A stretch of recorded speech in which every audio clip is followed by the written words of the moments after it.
Hello, hello, my dear friends. Welcome back. I'm guessing by now you have heard that our favorite fraudulent feminist purchased her way to be featured on a star-studded keynote panel at the South by Southwest Festival in Texas. For those of you who aren't aware, this is an annual festival that celebrates the convergence of technology, film, music, education, and culture, and this year it is being held in Austin. You know, I'm actually surprised Meghan has the balls to show up in Austin after her last stunt in Uvalde, Texas. Remember when Meghan rushed to the site of a massacre to get some pristine shots of herself looking sad before attempting to get access to an actual scene of the crime? She made sure her camera team got the perfect shots for her PR narrative. Then they took off in the blacked out SUVs to plan her next ghoulish scheme.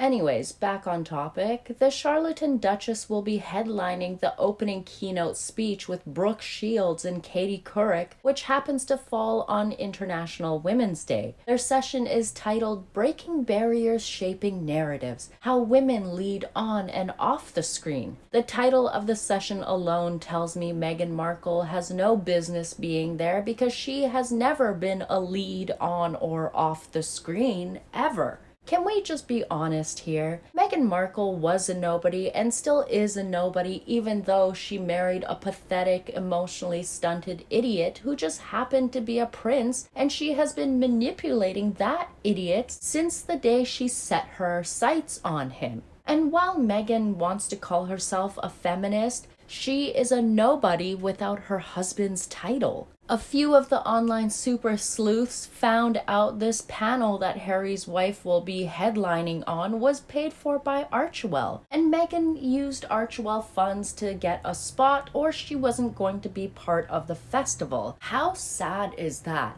To go as a royal member that everyone wanted to have at their event to now you have to pay to be a part of people's events. So sad, so sad. With Meghan's next appearance falling on International Women's Day, I figured, shall we take a look back at how this self-proclaimed feminist and champion of human rights behaved during past International Women's Day events? Let me start with Meghan's first International Women's Day visit on March 8, 2019, when she was pretending to be pregnant with arch-official. Harry's wife made sure to get the shortest dress in her closet and inserted herself as a surprise guest to participate in a feminist-minded panel organized by the Queen's Commonwealth Trust. The panel was comprised of 5 women who had every right to be there based on the hard work they have done and not by laying on their backs to marry a dumb prince who nobody wanted. The panel was being moderated by senior editor of The Economist, who did ask Meghan this question because it always ended up being about Meghan and not the topic at hand. I don't look at it. You never look at, say, Twitter? No. Sorry, no. And for me, that is my personal preference, right? But I do read The Economist, so I'll give you that one. There were gems like this moment where Meghan mentioned something about the embryonic kick of feminism. How's that bump treating you? Very well. It's funny. I've actually been joking in the past few weeks. I'd seen this documentary on Netflix about feminism, and one of the things they said during pregnancy was, I feel the embryonic kicking of feminism. I love that. So boy or girl, whatever it is, we hope that that's the case with our little The next generation of feminism is already on the way there. Guarantee. Whatever the heck that meant. I don't understand why Meghan pushes herself onto these panels, because when you compare Meghan to the other people who are supposed to be there, since they know what they are talking about, Meghan just highlights herself as a complete idiot.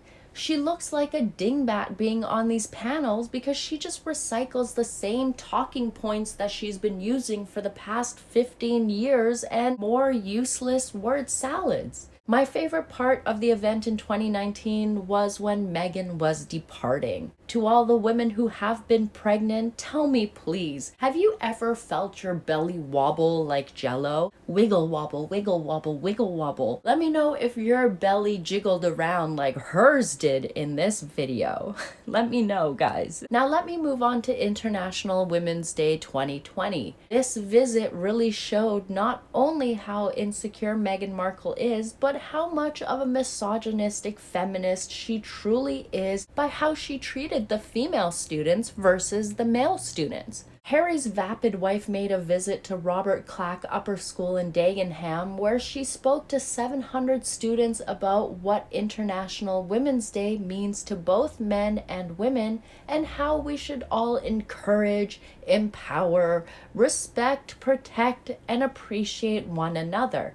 All the things that Meghan Markle doesn't practice herself, but she loves to preach to others about. She loves to tell others to be compassionate and caring when she is a complete bitch behind the scenes. But what disgusted me the most during this visit was Meghan Markle being overly handsy and flirtatious with this young boy, giving him full-body hugs and pressing her 40-year-old pelvis up against a 16-year-old schoolboy. What I found equally foul was Meghan giving all this attention to a boy while preaching about women being equals and blah blah blah.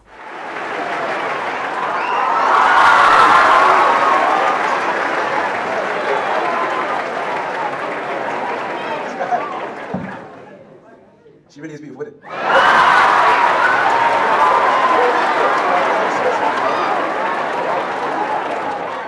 I wonder why none of the teachers didn't step in and say anything. Now, all of this was going on while the young girl who was standing on the side was ignored by Meghan, and she didn't even get a hug. But the young man sure got many, many hugs. What a great message to send to these young girls on International Women's Day. But it didn't stop there. Meghan later had these children line up outside and applaud for her while she walked between them and got all the photographs she needed to make herself feel like an empowered woman.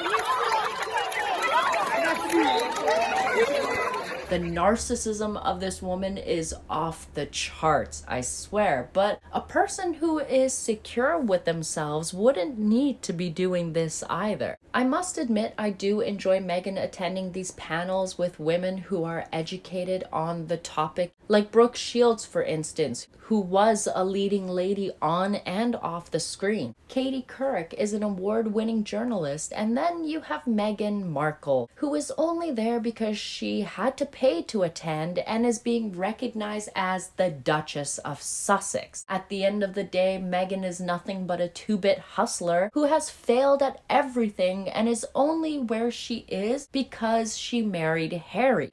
Point blank, period. And with that said, my lovely friends, let me know what you think of Meghan's upcoming appearance on International Women's Day and speaking on yet another panel on a topic that she has no business being part of. I do kind of find them entertaining because it does highlight how dumb she really is. But anyways, my friends, I will catch you lovelies in the next video. Thank you so much for tuning in. Stay gorgeous, my friends. Take care. Bye.